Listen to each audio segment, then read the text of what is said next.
شاہ صاحب، اگر کسی پہ جنات کی حاضری ہو رہی ہو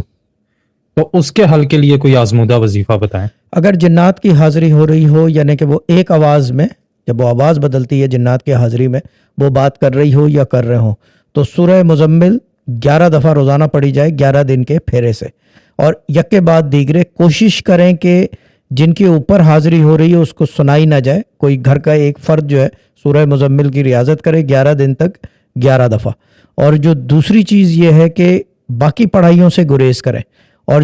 جن کے اوپر حاضری ہو رہی ہے ان کو بالکل کوئی کسی قسم کی کوئی چیز نہ سنائی جائے۔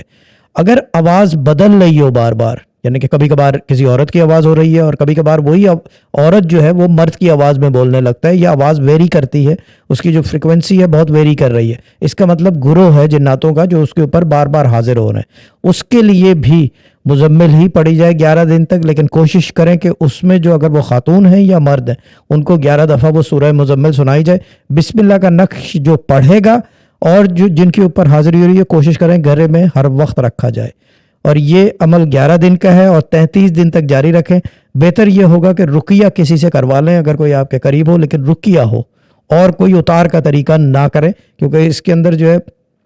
مسئلہ یہ ہے کہ اگر کسی آپ یعنی کہ ان پروفیشنل کے ہاتھ چڑھ گئے اور اس کو پتہ نہیں ہے کر کیا رہا ہے، اس کے اندر نقصان کا بھی ڈر ہوتا ہے۔